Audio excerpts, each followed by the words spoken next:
ብዙዎቻችሁ ኮመንት እንዳደረጋችሁልኝ የአምና የሪሚዲያል መቁረጫ ነጥብ 220 አይደለም 204 ነው እንጂ። በተጨማሪም ደግሞ ሁሉም እየጠየቀ ያለው ነገር የዘንድሮ የ2018 የሪሚዲያል መቁረጫ ነጥብ 240 ነው ወይስ አይደለም የሚለውን ነው።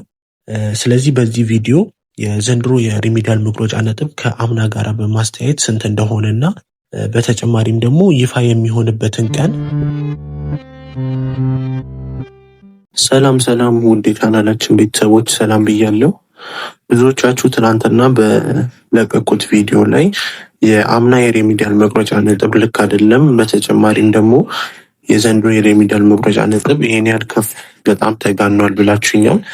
አዎ በጣም ተጋኗል። ምክንያቱም ይሄ ከአምና የሪሚዲያል መቁረጫ ጋራ ከማነጻጸር እና ዘንድሮ ደግሞ የኢንተራንስ ኤግዛም ወስዳችሁ ያለፉት ተማሪዎች በጣም ብዙ ስለሆነ ማለትም ከአምናው በጣም በእጥፍ ይሻላል።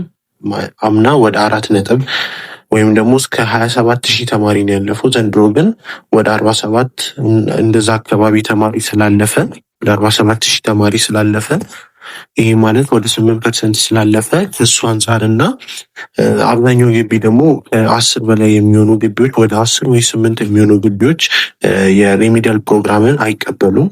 በዚህ ምክንያት የሪሚዲያል መቁረጫ ነጥብ ከፍ ሊል ይችላል ተብሎ ይጠበቃል። ነገር ግን የአምናው የሪሚዲያል መቁረጫ ነጥብ ስክሪኑ ላይ እንደምታዩት ከ204 ነበር የወንዶች፣ ለሴቶች ደግሞ ከ198 ጀምሮ መቁረጫ ነጥብ ነበረ። አዎ ትናንትና 220 ብያችሁ ነበረ። ስለዚህ የመቁረጫ ነጥቡ ይህን ይመስላል ማለት ነው። የዘንድሮ የሪሚዲያል መቁረጫ ነጥብ ግን ከዚህ አንጻር ሲታይ እስካሁን ድረስ መንግስት ይፋ ያደረገው ነገር ባይኖርም የዘንድሮ የሪሚዲያል መቁረጫ ነጥብ ካለፉት ተማሪዎች እና ከአንዳንድ ሁኔታዎች ከጠቀስኩላቸው ሁኔታዎች አንጻር በመነሳት የሪሚዲያል ነጥብ እንደተባለው 240 ባይሆንም ከፍ የማለት ቻንስ ይኖራል ማለት ነው። ሚኒስቴሩም እንደተናገረው የመቁረጫ ነጥቡ አምናው ከፍ ማለቱን ተናግሯል ማለት ነው። ስለዚህ ኤግዛክት ነምበሩን ይሄ ነው ብዬ ባልነግራችሁም የሪሚዲያል መቁረጫ ነጥብ በዚህ አመት ከፍ እንደሚልና ከአለፈው አመት በትንሽ ቁጥር እንደሚቀበሉ አሳውቋል ማለት ነው። ስለዚህ የዘንድሮ የሪሚዲያል መቁረጫ ነጥብ ይፋ ሲሆን የማሳውቋቸው ይሆናል ማለት ነው። ነገር ግን እስካሁን ባለው ምንም የተለቀቀ መረጃ የለም ማለት ነው። ስለዚህ ከአምና አንጻር ስናየው ኦልሞስት ዘንድሮ የሪሚዲያል ነጥብ 200 ቤት ወይም ደግሞ ከ20 ከ10 እንደዛ ይመስላል 110 እንደዚህ ከፍ ማለቱ የማይቀር ነው እንዳልኳችሁ። ስለዚህ ይህ ግምታዊና እናንተ ጠብቃችሁ እንድትከታተሉ እላችኋለሁ ማለት ነው። ስለዚህ የሚመጣውን የሪሚዲያል መቁረጫ ነጥብ መንግስት ይፋ ሲያደርግ የማሳውቃችሁ ይሆናል ማለት ነው። ምንም አይነት ይፋ የተደረገ ነገር ስለሌለ እናንተ ዲስአፖይንት ሆናችሁ በጣም ከፍ ብሏል ብላችሁ እንትን ማለት የለባችሁም። ገና ይፋ ስላልተደረገ ነገር ግን ከፍ እንደሚልና ከአምናው ብዙ ተማሪዎችን እንደማይቀበሉ ስለተናገሩ ይህም ብቻ በማወቅ እንድትጠባበቁላችኋለሁ። መረጃው ሲለቀቅ የማሳውቃችሁ ይሆናል ማለት ነው። ሌላኛው ደግሞ በኮመንት ላይ ጠየቃችሁን ጥያቄ ሪሚዲያል መግቢያ መቼ ነው የሚለውን ነው። የሪሚዲያል የምትገቡበት ከሲኒየር እና ከፍሬሽ ቀጥሎ እንደሆነ ትናንት አሳውቂያችሁ ነበረ። አሁን ላይ ደግሞ አብዛኛው ሲኒየር ከ2 እና ከ3ኛ ዓመት በላይ ያሉ ተማሪዎች እየገቡ ይገኛሉ። ስለዚህ ፍሬሾች ራሱ ስላልተጠሩ ሪሚዲያል የምትጠሩበት ጊዜ በጣም ገና ነው እና የምትጠሩት ከኦልሞስት ከህዳር በኋላ በእርግጠኝነት ከህዳር በኋላ ይሆናል። እንደው አምና ከታህሳስ እና ጥር አካባቢ ላይ ጀምሮ መጥራት ጀምሮ ነበር ሪሚዲያል ፕሮግራም። ምክንያቱም የምትማሩት ትምህርት 4 ወይ 5 ወር ስለሆነ የምትጠሩት ከህዳር በኋላ እንደሚሆን በእርግጠኝነት ልነግራችሁ እችላለሁ። ስለዚህ በዚህ ሰዓት ሪሚዲያል የሚጠሩበት አግባብ ስለሌለ ሪሚዲያል መቼ ነው የምንገባው ብላችሁ ብዙ ኮመንት እያደረጋችሁ እያየው ነው እና ሪሚዲያል ገና ነው የምትገቡበት ቀን እና አሁን ነጥብ የመቁረጫ ነጥብ ከወጣ በኋላ እና የዩኒቨርሲቲ ምደባችሁን ካወቃችሁ በኋላ የፍሬሽ ከገቡ በኋላ የእናንተ የሪሚዲያል ጥሪ ይደረጋል ማለት ነው። ስለዚህ የሪሚዲያል ጥሪ ገና ስለሆነ ይሄን በማወቅ ኢንፎርሜሽኖችን በመከታተል እንድጠብቁላችኋለሁ ማለት ነው። ወደ ቀጣዩ መረጃችን ከማለፋችን በፊት ለዚህ ቻናል አዲስ የሆናችሁ በዚህ ቻናል ጠቃሚ የሆኑ መረጃዎችን ከትምህርት ጋር የተገናኙና ከስኮላርሺፕ፣ የስራ እድሎች፣ የተለያዩ የትምህርት ጋር የሚወጡ ከትምህርት ሚኒስቴር አዳዲስ የሚወጡ ኢንፎርሜሽኖችን የምታገኙበት ቻናል ነው። ስለዚህ ዩቱብ ላይ እንደዚህ አይነት መረጃዎችን ለመከታተል እና ቫልዩ ያላቸውን ኮንተንቶች የሚመቻችሁ ከሆነ ይህ ቻናል የእናንተ ነው። ስለዚህ ሰብስክራይብ በማድረግ ቤተሰብ እንድትሆኑ። ሌላኛው ደግሞ የማጋራችሁ መረጃ በሪሚዲያል ፖይንት ከመቁረጫ ነጥብ ካመጣም በኋላ ወደ ግቢ ለመግባት ስንል የምንመርጣቸው የዩኒቨርሲቲ ሊስቶች የት ብንመርጥ ይሻላል እና ደግሞ የትኞቹ ዩኒቨርሲቲዎች አሁን ላይ የሪሚዲያል ፕሮግራም እየሰጡ ይገኛሉ የሚለውን ስናይ ከ2014 ጀምሮ የሪሚዲያል ፕሮግራም መሰጠት ከጀመረበት አመት ጀምሮ ብዙዎች የግቢ የመንግስት ዩኒቨርሲቲዎች ሪሚዲያል ፕሮግራም ይሰጡ ነበረ። ነገር ግን ከ2017-16 ጀምሮ አብዛኛው የፈርስት ጀነሬሽን የሚባሉ ዩኒቨርሲቲዎች የሪሚዲያል ፕሮግራምን መስጠት አቁሟል።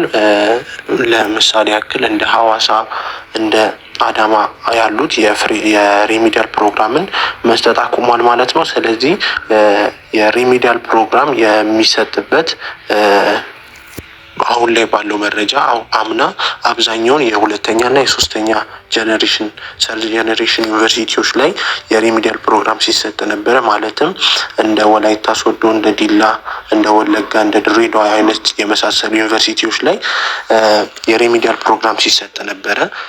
ስለዚህ ከአምናው አንጻር በዘንድሮ ዓመትም የሪሚዲያል የሚሰጥበት የዩኒቨርሲቲዎች መጠን እያነሰ ስለሆነ የሪሚዲያል ጆይን የምታደርጉበት ዩኒቨርሲቲዎች ሁለተኛና ከሶስተኛ ጀኔሬሽን አይወጣም ተብሎ ይታሰባል። ምክንያቱም አዲስ አበባ እንደምታውቁት ለፍሬሽ ራሱ ጆይን ለማድረግ የራሱ የሆነ ፈተና ኤግዛም አለው። ስለዚህ እንደ አዳማ የመሳሰሉ ሐዋሳ፣ እንደ ጎንደር፣ እንደ ጅማ፣ እንደ ጎንደር አይነት ዩኒቨርሲቲ የመሳሰሉት እንደዛ አይነት ዩኒቨርሲቲ ላይ በሪሚዲያል ፕሮግራም ጆይን ማድረግ አይታሰብም። ስለዚህ እንደ አርሲ በጣም የተለያዩ ሰከንድ እና ሰርድ ጀነሬሽን አሁን አዳዲስ የመጡ እንደ ቡሌ ሆራ ደግሞ እንደሱ አይነት ኒው ጀነሬሽን ዩኒቨርሲቲዎችም አሉ። ስለዚህ እነሱ ጋራ ጆይን አድርጎ የመማር እድል ይኖራቸዋል። ስለዚህ የሪሚዲያል ዩኒቨርሲቲ ምርጫችሁ ላይ የአንደኛ ደረጃ ፈርስት ጀነሬሽን የሚባሉ ዩኒቨርሲቲዎች እንደማይኖሩ ይታሰባል ማለት ነው። ሌላ በተጨማሪ ደግሞ መቁረጫው ነጥብ ከወጣ በኋላ በኮሌጅ ደረጃ ይኖራል ወይ የሚለውን ጥያቄ አንስታችኋል። በኮሌጅ ደረጃ ከሪሚዲያል ከጀመረበት አመት ጀምሮ የኮሌጅ ላይ የሪሚዲያል ፕሮግራሞች ነበሩ። ዘንድሮም ይኖራል ተብሎ ይታሰባል። ነገር ግን መቁረጫ ነጥብ ከወጣ በኋላ ይፋ የሚደረግ ስለሆነ አንዳንድ ኮሌጆች ከአሁኑኑ ምዝገባ የሪሚዲያል ፕሮግራም ምዝገባ እንደጀመሩ አሳውቋል። ነገር ግን መንግስት ይፋ እስካላደረገ ድረስ መቁረጫ ነጥቡን ባትመዘገቡ እኔ ሪኮመንድ አደርጋቸዋለሁ ማለት ነው። ስለዚህ የዘንድሮ የዩኒቨርሲቲ ምርጫችሁ በሪሚዲያል ፕሮግራም ማለት ነው በእነዚህ ነጥቦች ላይ ተወስኖ የሚወጣ ይሆናል ማለት ነው። ስለዚህ የእናንተ ዩኒቨርሲቲ ምደባም እና ምርጫ ገና ነው ማለት ነው። ብዙዎቻችሁ ደግሞ ኮንፊውዝ እያደረገ ያለ ጥያቄ ቢኖር የሪሚዲያል ትምህርት ይከብዳል ወይ? ፈተናውስ እንዴት ነው? የ2017 ደግሞ አብዛኞቹ ቅሬታ እያመጡ ነው። ፈተናው እንዴት ነው? ይከብዳል ወይ? ፕራይቬት ደጋሚ ልፈተን እያላችሁ ነው።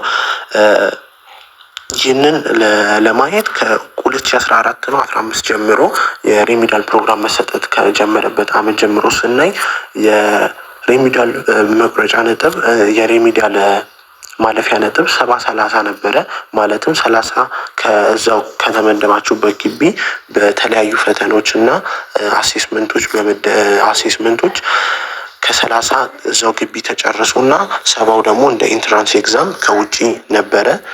ነገር ግን የትምህርት ሚኒስቴር ብዙዎች ግቢ ላይ ባለው ልዩነት እና ብዙዎች ተማሪ ቅሬታ እያመጡ ስለነበረ 30ውን አስቀርቶ 100% ከትምህርት ሚኒስቴር እንዲሆን ከ2017 ጀምሮ ማድረጉ ይታወሳል። ስለዚህ የሬሚዲያል ፕሮግራም መቁረጫ ነጥብ፣ ስለዚህ የሬሚዲያል ማለፊያ ውጤት 50% እና ከዛ በላይ ያመጡት ሲሆን ፈተናው ደግሞ እንደምናየው የ2015 ጀምሮ አብዛኛው ፈተናው ከኢንትራንስ በትንሹ ይሻላል። ምክንያቱም እናንተ 12ኛ ክፍል ወድቃችሁ ስለሆነ ሁለተኛ ቻንስ ስለሆነ ሬሚዲያል እንደ 12ኛ ክፍል ኢንተራንሱ የሚከብድበት ሁኔታ አይኖረውም ማለት ነው።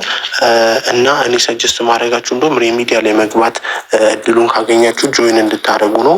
አብዛኞቻችሁ እንደውም ዩኒቨርሲቲ ከገባችሁ በኋላ ብዙ ነገሮች የምትማሩበት ስለሆነ የሬሚዲያል ፕሮግራምን ጆይን እንድታደርጉ እላችኋለሁ ማለት ነው። ስለዚህ ፈተናው ይሄን ያህል ከኢንተራንስ ኤግዛም ይልቅ በጣም የከበደ አይደለም። በጣም ላነበበ ሰው እና ፍሬሽማን ጆይን ለማድረግ ለሚሄድ ሰው በጣም ቀላል ነው። ስለዚህ ይሄን ያህል ከባድ የሆነ ነገር አድርጋችሁ አታስቡት። እና በመጨረሻም ደግሞ ብዙዎቻችሁ እየጠየቃችሁኝ ያላችሁት ፍሬሽማን ላይ ሬሚዲያል ላይ ከጨረስን በኋላ ሬሚዲያል አልፈን ወደ ፍሬሽማን ጆይን ስናደርግ ወደ አስቱ፣ ወደ አዲስ አበባ ዩኒቨርሲቲ፣ ወደ አዳማ፣ ሐዋሳ እንደዚህ ትላልቅ ዩኒቨርሲቲዎች ፈርስት ጀኔሬሽን ላይ ጆይን ማድረግ እንችላለን የሚለውን ነው።